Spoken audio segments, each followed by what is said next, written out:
welcome also to So the now, people. now I need to be careful of what I say because it can be used against me. Exactly. We're gonna transcribe everything and put it on the web now. So the full recording will be for everyone's in the community, and we share tiny little outtakes outside. So it'll stay amongst friends. No worries. Yeah, no, I'm super happy that you're able to join us. And I know you're very busy. So even more so, grateful for your time. So for those of you who don't know Joachim yet, so Joachim is the founder of a number of quite well-known brands here in Kenya. Bio Dairy, Highland Drinks, Green Spoon, amongst others. You're also an investor and on the board for brands like Shujaaz and Mesh, which are clients of mine. And I know that you also do a number of things in Pakistan. So you're a busy man. Is that an understatement or? I'm busy, but not too busy. Enjoying. So I don't believe busy. You know, some people are very proud of being busy. I just enjoy what I do. I do a lot, and that's mainly I do a lot because of the people I work with. And if you have good people and good teams, your span of control, or at least your span of influence or what you can do becomes much bigger. Yeah, it's amazing. So as some of the people that kind of is within the span of your control myself, so just a short little what's the point of connection to me and Joachim. So Joachim is one of the investors and the board members of Shujaaz and Mesh, two clients that Manjira and I work with here in Kenya.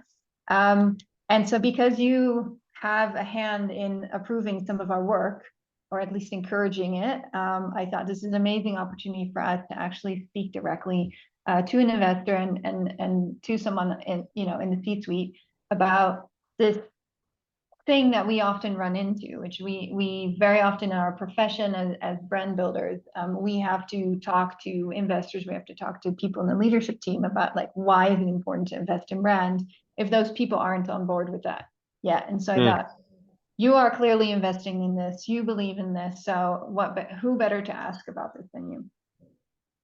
Great. Cool.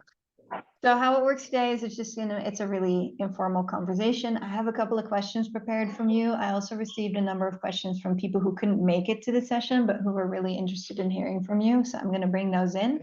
And for everyone who's here live to listen in, feel free to chime in the chat as well. If you have a question for Joachim, just raise it there. If it fits within the flow of the conversation, I'll immediately bring it in, or otherwise we'll circle back to it later in the conversation. Really curious what everyone else would like to know from Joachim as well. So I wanted to talk to you about the value of brand, Joachim, and because you're straight to the point, I figured you don't need a warm-up question. Like I didn't need to take you back through the past 20 years, how you got to this point.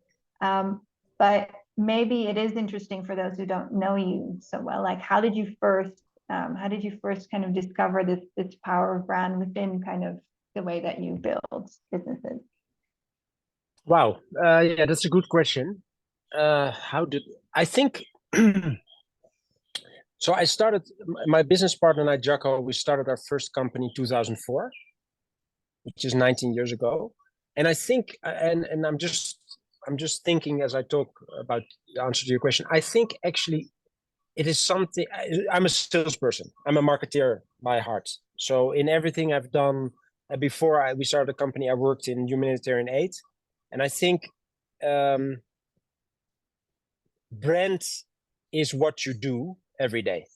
Marketing is what you do every day, right? It's not just something that you put, you don't put your name on a company, or it's not the thing that's on the company. It's actually what the company is, and what the company, or what you as a person, even personal branding, what you execute every day when you interact. So I think actually for my first company for me, branding and marketing and telling our story was actually key to what we did. And I can't really say there was a moment. It was just from day one. I think it is based on I started selling mobile phones when I was a student, and I'm a self-taught salesman, and I read a lot about sales from when I started, just getting how can I do this better, and I think from there on I already understood very quickly that how you interact with the people, how you interact with your customers, and how well you want to understand your customers, and how important it is for building a business. And when I started my own company, it actually came very naturally. And what does it mean? It means always be very clear who your customer is. Try to understand them genuinely. What pain or what problem do they have? Then ask yourself, what am I doing towards the customer to help them resolve that pain or to give them a solution?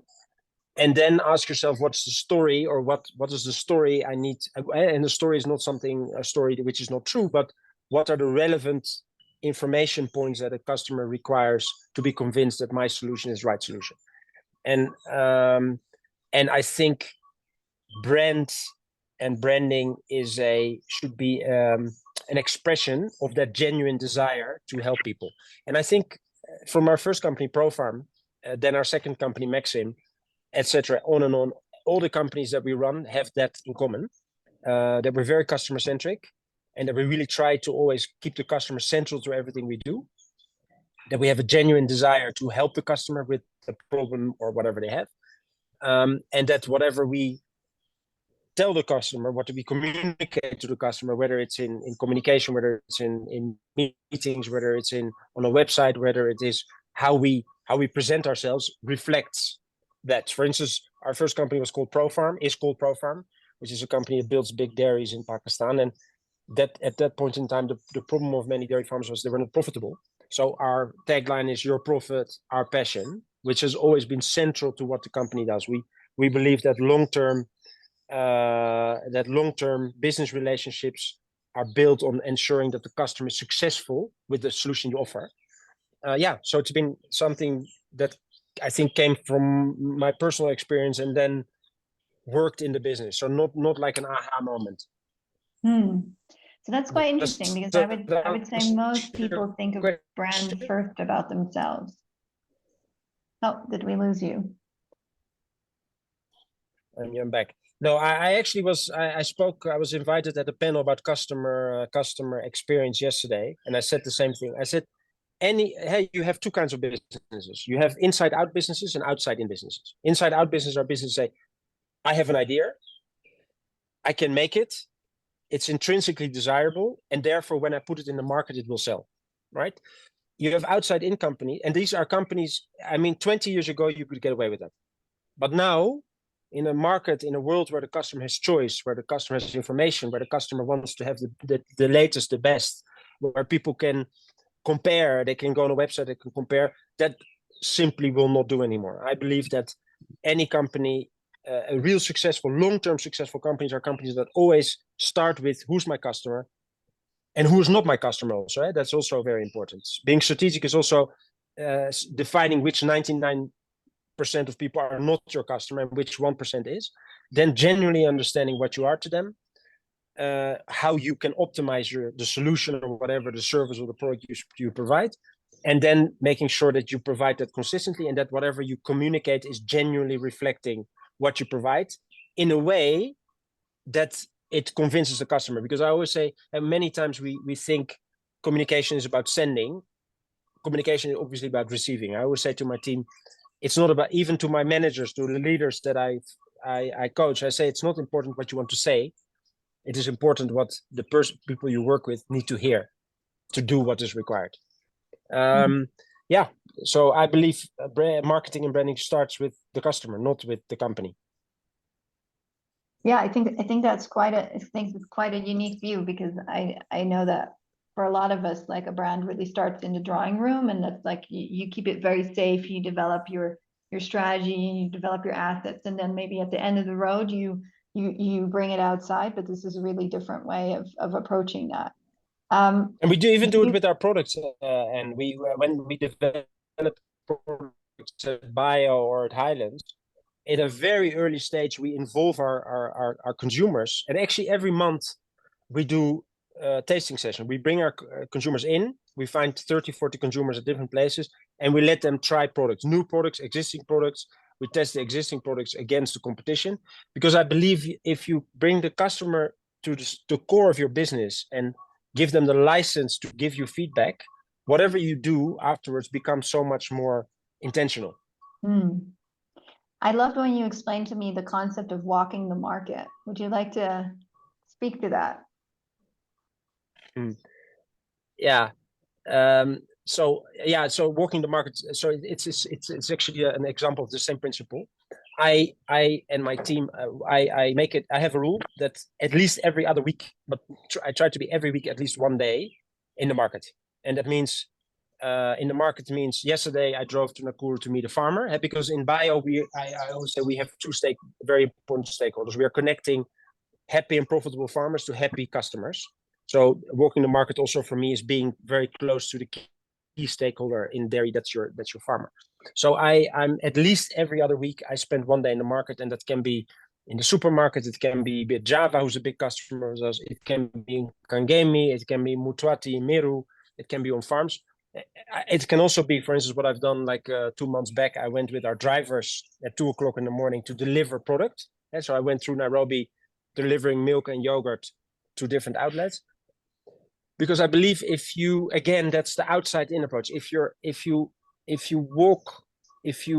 you allow yourself to experience the touch point of your product and your company and your people with the actual market, that is where the magic happens or doesn't, right? So if you go there, you really understand, okay, who is that customer? What are their pain points? Do I understand their operating model? Is our product or services really delivering towards that operating model? And I can tell you there's not one visit that I come back without a lesson or something that I think we can do better or we should change.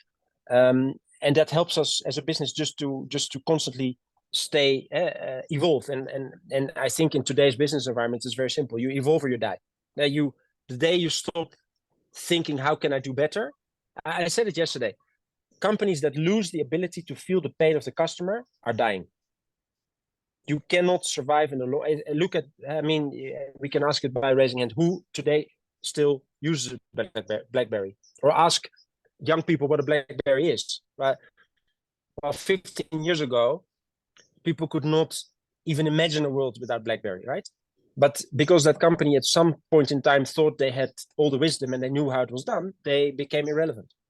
So I think leadership of a business is a lot about, if you would have to do 3 things, I would say walk the market, spend a lot of quality time with your team, coaching, not telling them what to do, but coaching your team, and keep an eye on your finances. I think if you do these 3 things, you already have a recipe for a successful business. Because if you understand the customer, you know what to do. If you coach your people, you make them better in doing what needs to be done. And if you have your eye on the finances, you make sure you don't lose money. Which some companies suffer from, as we know when we follow the social media pages. Yeah, no, absolutely. Yeah. So I think what's interesting about the way you speak about brand building is that it sounds like it's a lot of people work. Like also Yes. What you mentioned is like, yeah, you need to be really close to your customer. You need to be coaching the team. That's that's very different from the way that like I've experienced most kind of people in leadership positions think about brand. What do you think? Do you recognize that? Do you think other people who are building businesses might take a very different approach to brand? Yeah. I think the standard idea of brand is it's the artwork that you put on the wall, right? It's the thing that needs to look good, and you make a claim that you think the customer will like.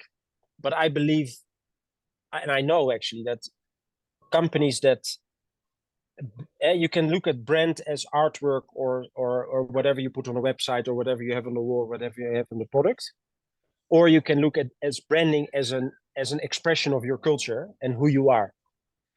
And I think successful companies really, if you look at, for instance, at Apple, right?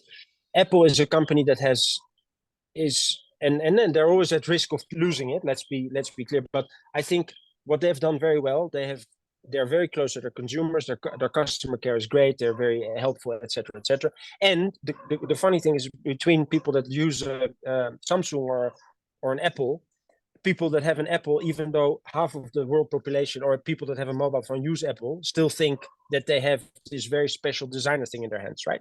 Now that is an expression of something which is held very dearly within the company, always looking for what's a new thing, how can we make the customer experience better. I think if you're not genuinely in your culture, if what you do for the customer is not embedded deeply in your culture, you will fail, because at some point you will cut corners. At some point you will try to get to your destination faster, and I think especially in manufacturing business like ours, like dairy, trust.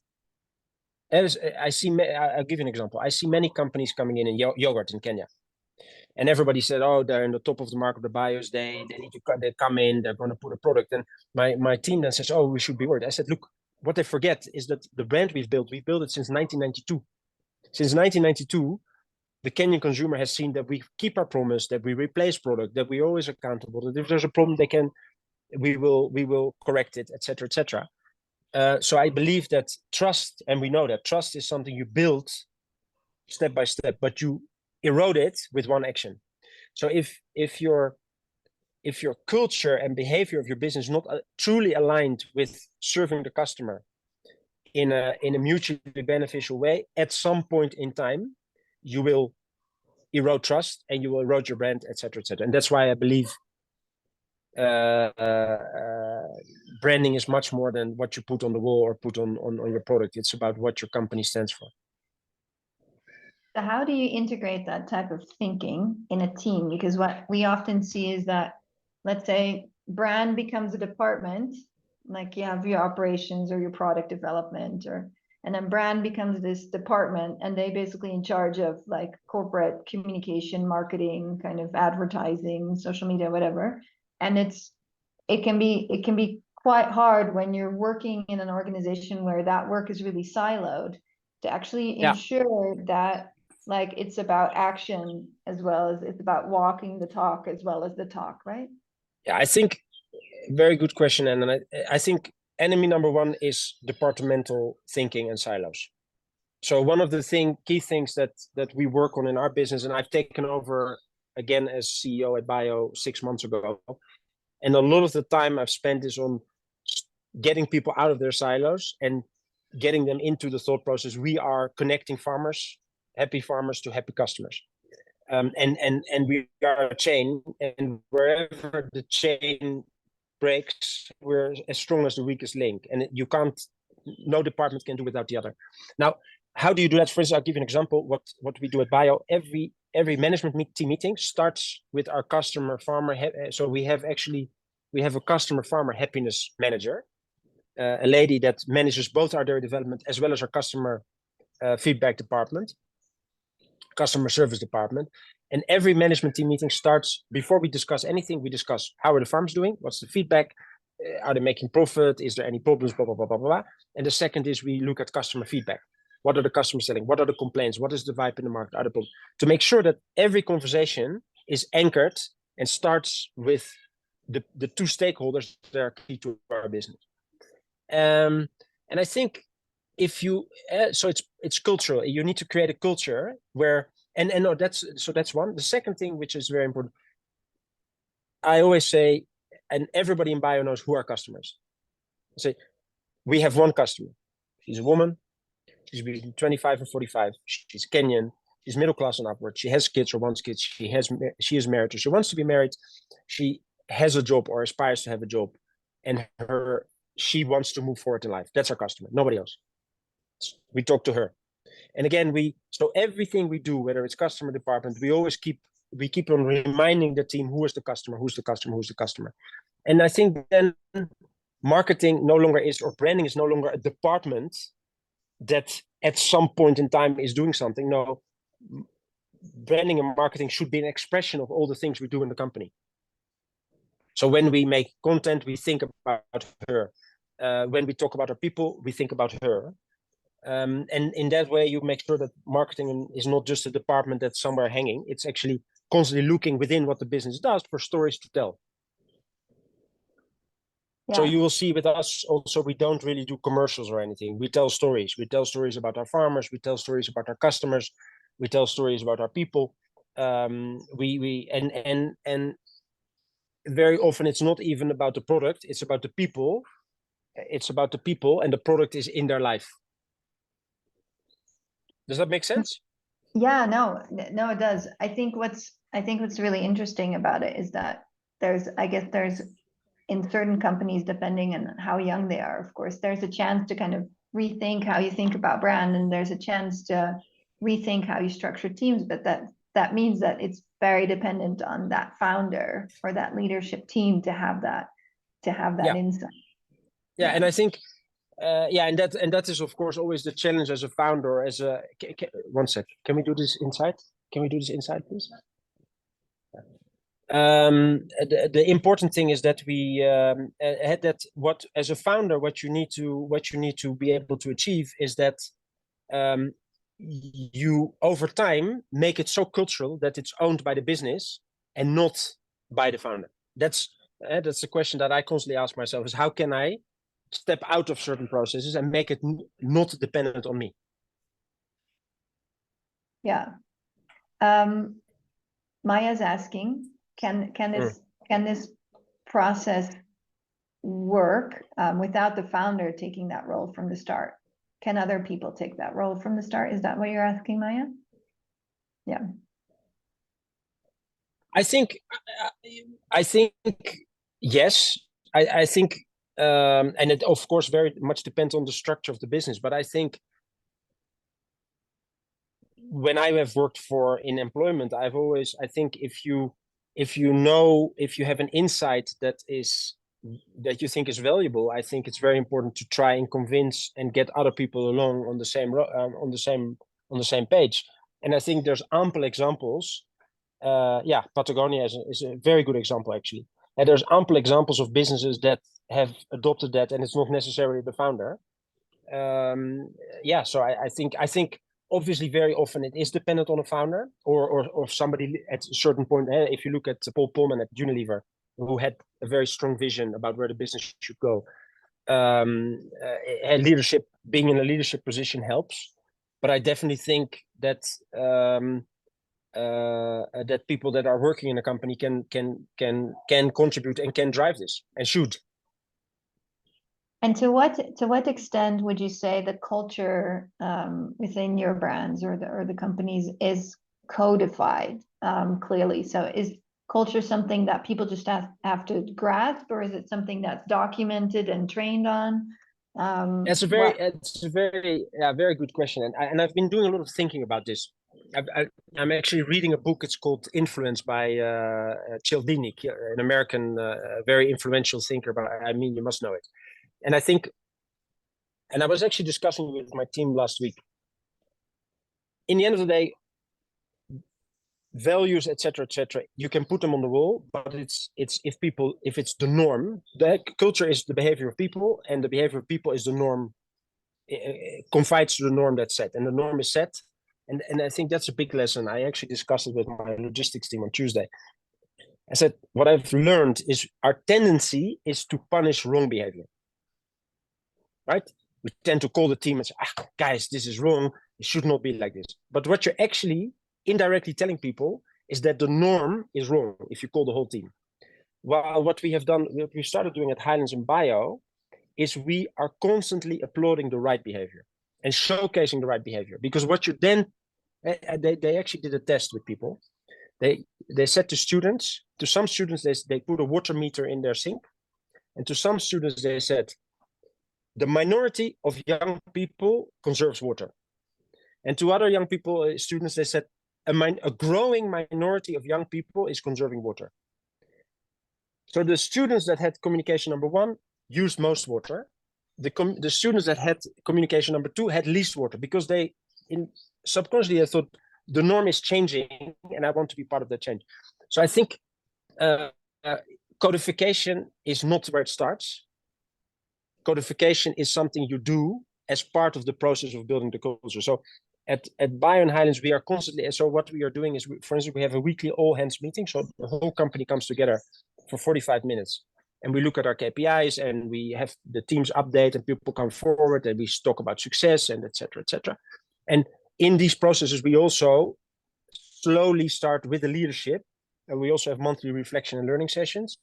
And the objective is to codify what we're building together. And many people think you go to a room, you set a mission, a vision, and your values, and you put them on the wall, and you start communicating. That's one way. But I believe that the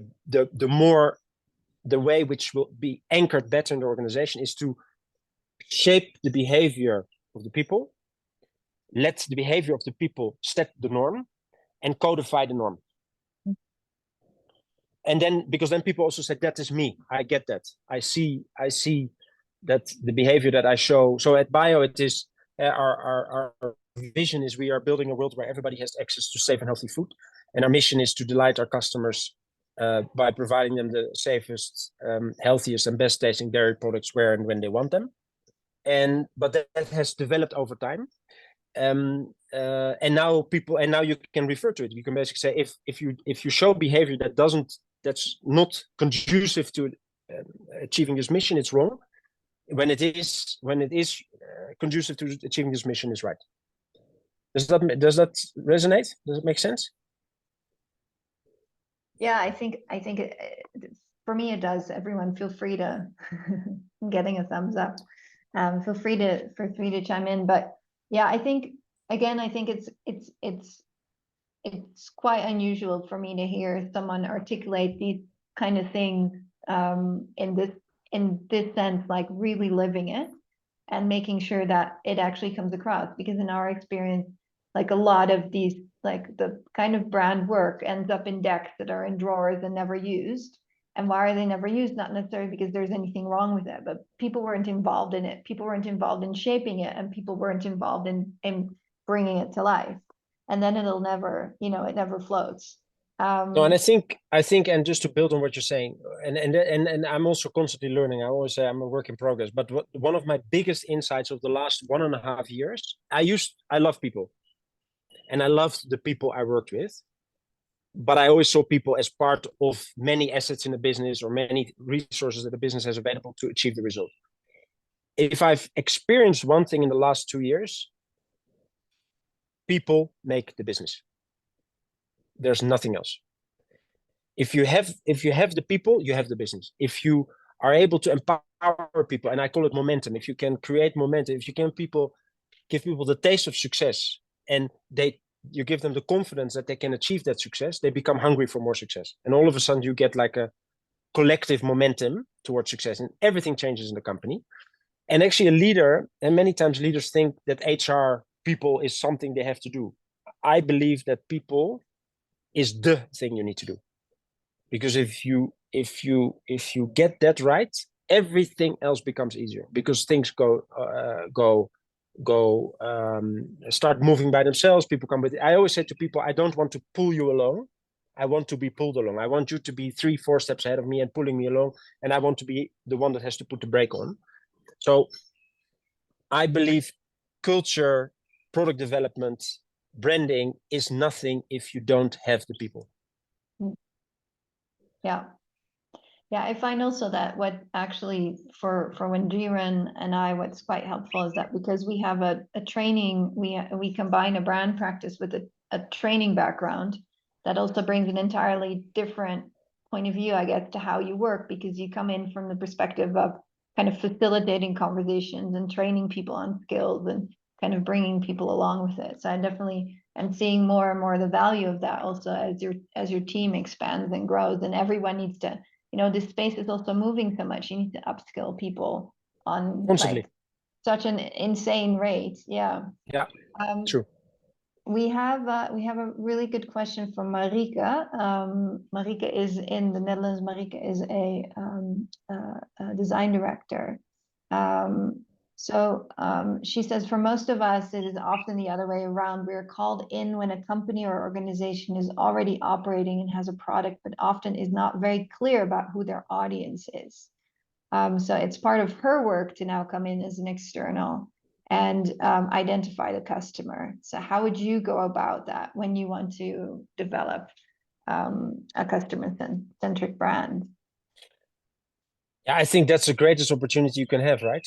if you come into a company that doesn't know who their audience is, I mean, you can add so much value. And it's very often when people come to me with requests to look at their business or to advise them, and I always start asking a lot of, before anything, I said, who's your customer, what is their pain point? And I believe I think it should be part of any branding process or marketing. If you go into a company, I would always start a workshop. I've done it actually.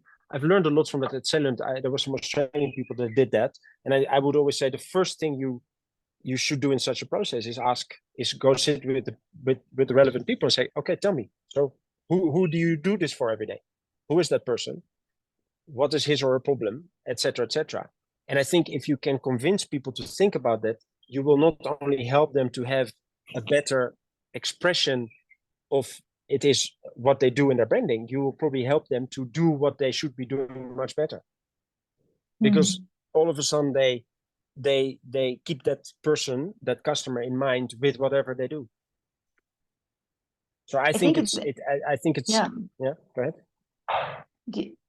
Is it I think in the case of Marika, what I don't know if this is correct, Marika, but what I've noticed is that there can be two things going on, which is, first of all, the product might be very abstract. So walking the market is a little bit harder when you have a very, like, I don't know, consultancy based type of business, or an area that, like a tech area, that's just a little bit more abstract, and people are just kind of by definition more at arm's length.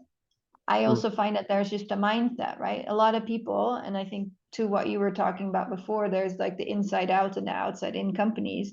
I think the inside out companies are companies that just are going to build what they want to build regardless of what people want, right? And so I think it's good to take the approach of saying, like, this is the most amazing opportunity because you can add a lot of value. And at the same time, I would say, like, and maybe that value will be completely wasted on the people who will be receiving the insight. Because they're going to build what they want to build anyway. So a question, Marika. So is that for you the case? Like, are there people that have their customers at kind of arm's length just because of the product or service, or? No, it's usually I find it amazing that a lot of companies have no idea who they are targeting. So I find that often very challenging because it's their product, it's their market. They should know more about it than I do. And I come in as a consultant and I'm facilitating the discussion, but often it's very hard to get a clear idea of the customer or the target audience. They just feel, I think you have that experience too. People, they just make something or they produce something and the world is waiting for it. So I because I was really triggered by your idea of building a really customer-centric brand, put that at the core. But in our line of work, it's sometimes very hard because you don't know exactly who the customer is. So I was wondering if you would have a magic trick about that. Well, I forgot my magician's hat, but I'll try to find it. No, I think I totally hear you, and Marika, I think the majority of companies have no clue who their customer is. And what I can say, what a trick could be, for instance, is what we're doing. For instance, at Bio, we had some issues with our delivery on time in full, our logistics department. So our in-house sales, I proposed them. I said, why don't you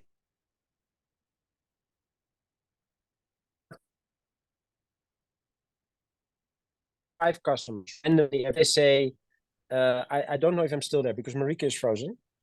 Can you still hear me? I can hear you.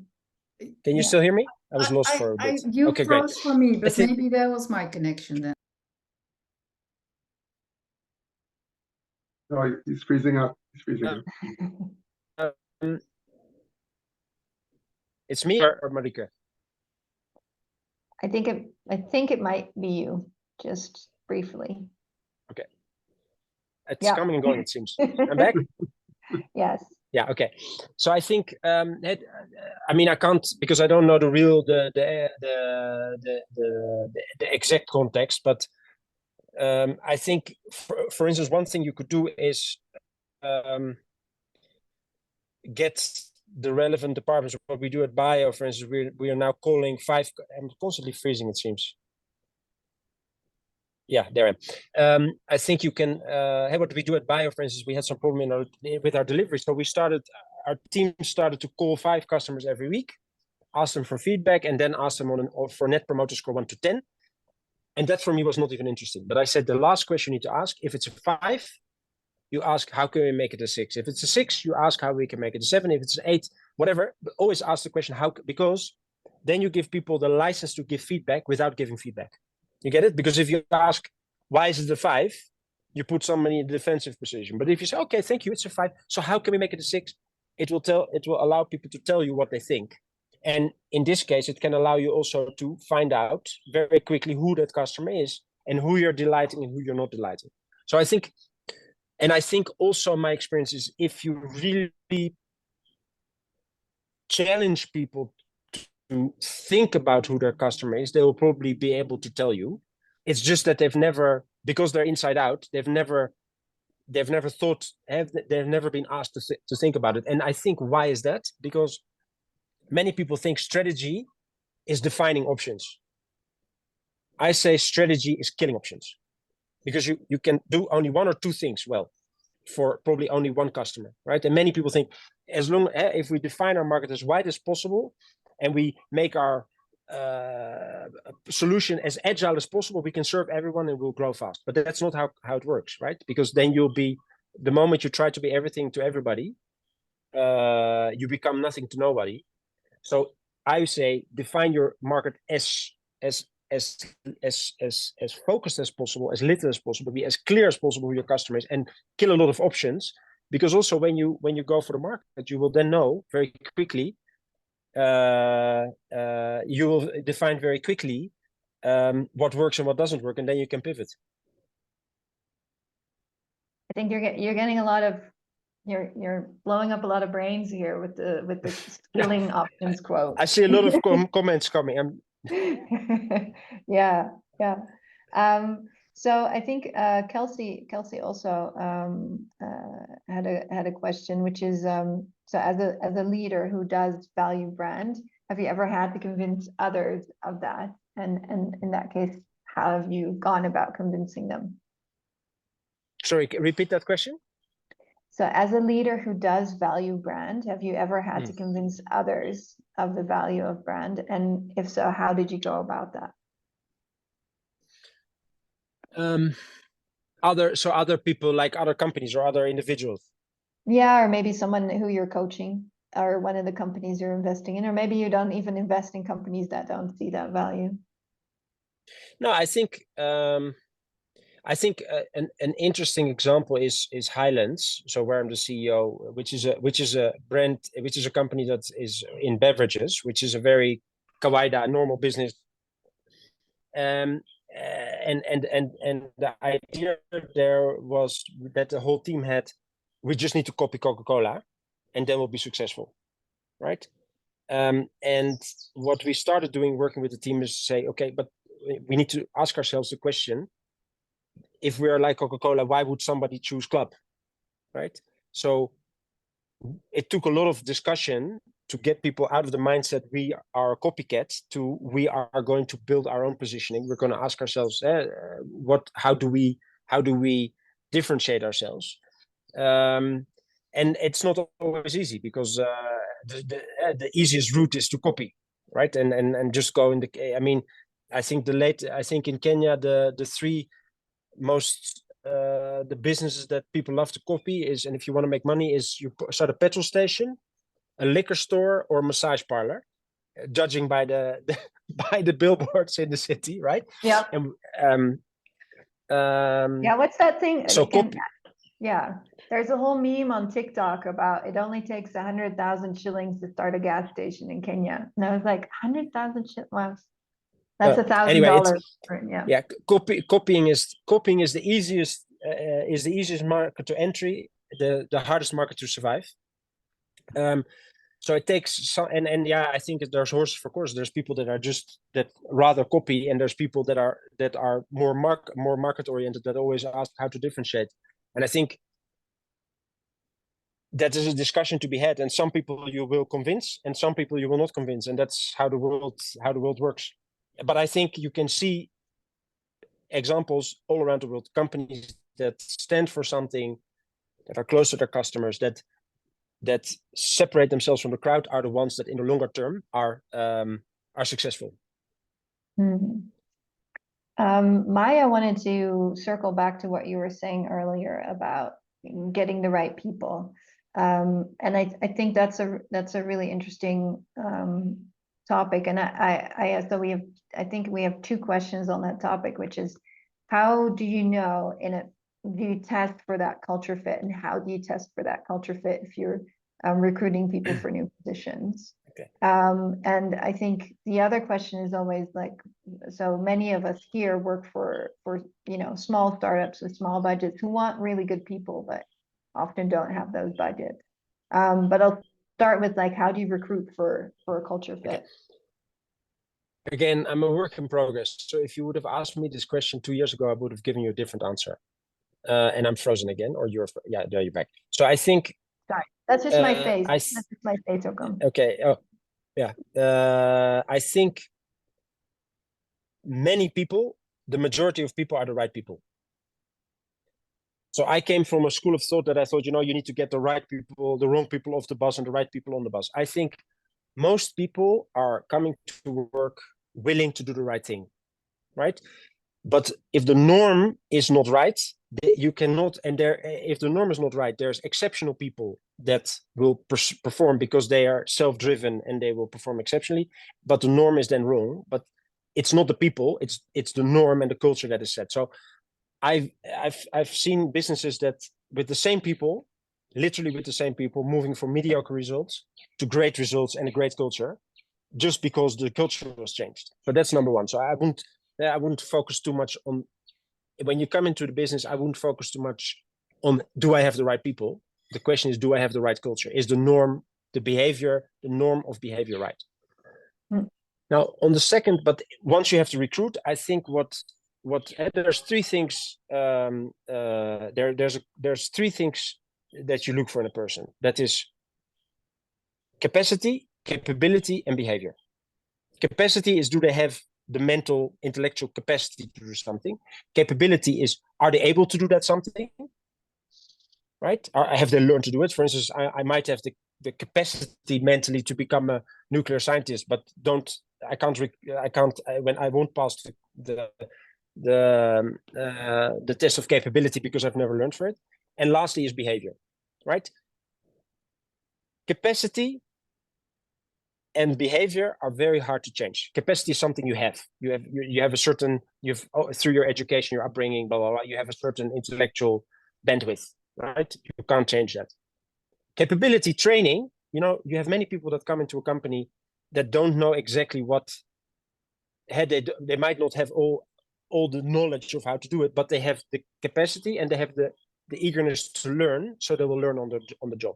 So when we recruit, I look for capacity and I look for behavior. And behavior for me is intellectual curiosity. You want to have people that are there. You don't want to work with people that know what they know. You don't want to work with people that know what they don't know and that are excited about learning. Because these are the people that will move you forward. So I have an example. We brought in a business controller in the company, and I had a coaching meeting with him earlier this week, and he said, "Joachim, the first 6 weeks, wow, these assignments you gave me, they were challenging, but I got out on the other side and I understand the business so much better, and I'm able to do things that I never knew I was able to do." And I asked him, "Why do you think I gave you these challenges?" And he looked at me. I said, "Because I saw you're capable, or you have the capacity, and I knew you have the curiosity. So I knew it would be like a pressure cooker of learning for you, but you would come out on the other side feeling confident and ready for more." So in conclusion, the answer for me is look for the ability of people, capacity, and look for behavior. And the most important behavior is humility, intellectual curiosity, and the willingness to learn. Does that We answer have- your question? Does it, Maya? Then you can Meaning turn had on time- your mic and ask a follow-up question. Yeah. Yeah, no, I mean, I completely recognize that everything that you're saying from perspective of a bigger company, but certainly not from a small one that's just starting and you're talking about a team of maybe 2 or 3 people that have a product idea, but certainly not an operational product that needs to go on the market, establish a initial, revenue that allows you to pursue further your goals and your dreams and attract that type of a team that you can indeed then invest in, and then that you can have that room for error. But there's 0 room for error in the beginning because you only have one chance to do it right. And you're probably doing it on borrowed money or invested money. So I think the rules are different. I mean, I've worked for both, but what you just mentioned as an example, I can't. I can give you another example, Maya. I think company. the rules are not different. I don't think so. I think the reward is different, right? If you're a big company and you might have a certain salary to give, right? But I still believe, and for instance, we are big investors in a smaller company, Greenspoon, which is an online retail company that's really growing in Kenya. We're a small team, very tight on money. In the end of the day, what counts is if people enjoy working for you, right? And if they feel, what are the key motivators for people? Autonomy, mastery, and learning. Salary is like a suitcase. When you have a small suitcase, you get by on your holiday. When you have a bigger suitcase, you fill it. And when it's bigger, so salary is only something which it gives people, when they get a salary raise, they're like, oh, this is great. And 6 months later, I can guarantee you, they'll come back to you and say, it's not enough, it's not good enough. But the real motivators of people is mastery. I'm learning, I'm becoming a better professional. Autonomy, the company gives me the space and trusts me to do certain things. And purpose, I believe I'm buying into the purpose of this company. So my experience, for instance, at Greenspoon, which is much smaller and we pay way below the market, is if you create a culture where people are excited to come to work because every day there's progress and people get, and also younger people might get a chance they don't get in a big business, because in a big business the span of control of people is of course much smaller. You can actually get people that are excited about the span of control they get, the autonomy they get. So I think, and then you're still looking for the same qualities in people. You're looking for, do they have the capacity? And especially in I think, a growing organization, you want people that have the capacity and that have the curiosity, because you're not an established enterprise. You're constantly learning. Every day you need to pivot, you need to think. So I believe the parameters on which you should recruit are the same. The motivator for people to work for you might be a little bit different, less financial and more, I'm excited, I buy into this purpose, I'm learning, I'm getting the autonomy. And what I can tell you, and I think you're right, Maya, the turnover will be higher, because what you're doing is you're training people up who then jump to a bigger organization. And that's, I think, the faith of a startup, is that you will, and I can tell you, even in our bigger companies at Highlands, we are training people and then they get poached by larger companies because they like what we do with them. And that's a bit of Does that answer your question? Does that make sense? Sorry. Yeah. Yes. Thank you. Super. Thank you. Thank you for the question, Maya. We had a question from Ayuma. So I think one of the things that is hard about the intangible and tangible side of brand is how do you actually calculate the value of the brand? We always have, we do these interviews with community members. We always ask them, like, let's say you and your co-founder split up and one gets to keep the company and the other gets to keep the brand. Like, how do you, which one would you choose? But it's this difficult question of like, hey, if you're getting ready to sell your company, for instance, like, how can you put a kind of dollar value to the value of the brand versus just the value of the company and the assets of the company directly? Have you ever been in that situation where you've had to put a dollar number to brand value? And I have been, and I think it's a totally theoretical exercise. Because the company without the brand is nothing, and the brand without the company is nothing. Because if they're truly aligned, I think it's only for things like Blue Band, which was sold by Unilever to somebody else, and you can put a value on it. But then the way it would be valued by the company, they would actually say, under that Blue Band is so much revenue, and if they take that over, that's the value of me, the value for me. Because I think you can't just take a brand and stick it on another. You can't take the bio brand and stick it on Brookside and you have the same result. It will deteriorate very quickly. So I think it's very theoretical. I don't believe that it works that way. Wanjiru, we have a few minutes left, and Wanjiru was one of the first to submit a question for the interview with you today, Joachim. So I want to give her a chance. Wanjiru, do you want to do it live? Yeah, definitely. I think the focus on people has been a really good point from what Joachim has been saying, and my question is a bit similar in terms of you've worked with brands from Asia to West Africa to East Africa, and I wanted to know what it's been like in practice, balancing the cultural differences in terms of brand building in those different regions. Brand building or people building, or the combination of people and brand building? The combination of people and brand building. Okay. So I've lived in Pakistan for a long time. I've lived in Kenya now for 10 years. I've worked in Sudan, in Eritrea, and Guinea. And what I found, whether you're in the Netherlands or whether you are in Kenya or whether you're in Congo or whether you're in Pakistan, people intrinsically want to do what is right. People want to grow, and people want to be heard and seen. Universal. Doesn't matter what the culture is. If you show people that you care about them, if you genuinely listen to them, if you make sure you let them know you see them, it's the same everywhere. And you can create and I'm very happy if anybody ever wants to visit Bio or Highlands.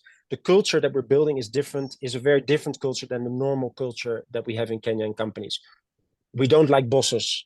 We want people to work with the teams. We want in our meetings the teams to speak up. So it's I hardly speak at these meetings. It's the team downwards that speak and present. So I think you can build in any context. You can build a culture that is based on mastery, autonomy, and learning, and purpose, because it's universal for people that they want to progress and that they want to be trusted. And when they're trusted and they get a taste of what success looks like, you get momentum. So for me, in all these countries, it has been the same. And I've sharpened my tool set, obviously, over the years. At first, I did it from a natural perspective, and then I started reading about it, and then you start building a theoretical framework around it, and you refine that theoretical framework. And I'm still refining it. I'm constantly reading, try to and understand what I see happening in reality, how it relates to a theory, to be able to have like a theoretical framework for it. But I'm very convinced that a general desire of people is to do the right thing, to become better, to feel that they're being heard and being seen. And actually, maybe that last one is the most important one. If people feel heard and seen, they also become much more open to hear and to change. And that's if you even look at your own relationship with your husband or with your partner or with your business partner, if you start from a point of I hear you and I see you and I want to understand you, whatever that follows becomes much more constructive, because people let their guards down and they say, okay, this person has a genuine interest in me, and therefore I will reciprocate that genuine interest in that person and in the business that person is running. So I've experienced, even today, our business in Pakistan, I'm very involved. I go there 4 times a year. I speak to them every week. Same culture. I think that's it. Does that answer your question, Wanjiru? Yeah, it does. Thanks. Great. Super. Cool. I think what's interesting about it is that very often when we talk about cultural differences with brands, we often talk about the perception of a brand in different markets. But again, the fact that you take very much the perspective of like the culture is really interesting. So what I thought was going to be very much a conversation about like kind of, I guess, the money side of brand and the value side of brand, and the argumentation is actually a conversation about people, which is really lovely. Yeah. I think, and if I may, that's I love that comment. What I've learned in the last 20 years is that companies that focus on people, planet, and profit at the same level will be more successful in the long term. There is no doubt about it. Because people make your business, and I'm very proud to say at this point in time, in a very, very difficult economic circumstance in Kenya, our companies are doing well to very well. And it's not because I'm brilliant. It's not, it's because we have a whole team of people that are just on. We at Highlands, we have a saying, we start every meeting, we are one and we are on. So if you get your people, all your people, so you can just imagine, you have one CEO. CEO has 24 hours in a day, 2 ears, 2 eyes, 1 mouth, 1 set of brains. If that is the person that needs to define what happens every day, it becomes a total bottleneck. But if you have a company of 500 people, where 500 people, their brains, their eyes, their mouth, their ears are on, the power of that company to find solutions, to be agile, to respond becomes much bigger. And that is the ultimate success of a business is its people. And money will follow. Money can never be the starting point, never. If it's a starting point, you will cut corners for sure. I know you have we have a hard exit at 3. I'm going to ask one last question. You've recently, I think, turned quite a few of your companies. You've switched to a B Corp. Is that correct? Yeah. What do you feel is the added value of becoming B Corp for your organizations? For us, sustainability is at the heart of our business. So we have always said when we acquired Bio that sustainability should be the core of our strategy, because we believe whatever you do now, if you really want to have a business to be sustainable, it needs to be able to do business in 5, 10, 20, 30, 40, 50, 100 years. So sustainability is central to our business. And we started doing it very anecdotally, just trying things. And then we started measuring ourselves. So we did an annual audit. And basically we then said, let us jump for ourselves, not for the outside world, but for ourselves. Let us see how we measure up to the most stringent global standard. So the intrinsic desire was from us being better and becoming better at what we do, and because you have to change your articles of association, it's a 2-year process, and it's very serious. They look at everything, at your salaries, at your leave policies, at your water, everything is checked. If your articles of association, we changed them, and for us it's more a kind of an audit, like you would have your annual audit. It tells you your financial well-being of your company. B Corp tells us our let's say annual sustainability well-being of our business. So it's more to hold ourselves accountable, to make sure we strive for the highest standards. And of course, marketing is then a secondary. It's good to have it, but it's primarily just to make sure that we operate within a framework which helps us to be as good. Everything we do, we try to do it at global standards. So sustainability is no different, and this is a good hoop to jump through to see if we actually actually walk the talk, so to say. Awesome. Thanks so much, Joachim. Thanks for sharing everything. I know we didn't get to touch upon every single question that we'd received. Sorry for those we didn't get to answer, but I really, really appreciate your time. It's going to be a bit, I'm going to have to bring this back to 20 minutes for some members and then to 1-minute snippets. So it's going to be quite interesting which quotes are going to make it to the end, because I'm sure we're going to have to choose from many, many good ones. Thanks so much, Joachim. Thank you. Lovely meeting all of you, and I look forward if there's ever another opportunity. I'm always happy to come. And everybody on the line, you must all be doing very interesting things. So I wish you a lot of success, and I look forward to seeing the results out there. Cool. Cheers. Thank you. Thank you everyone for coming. Have a lovely week.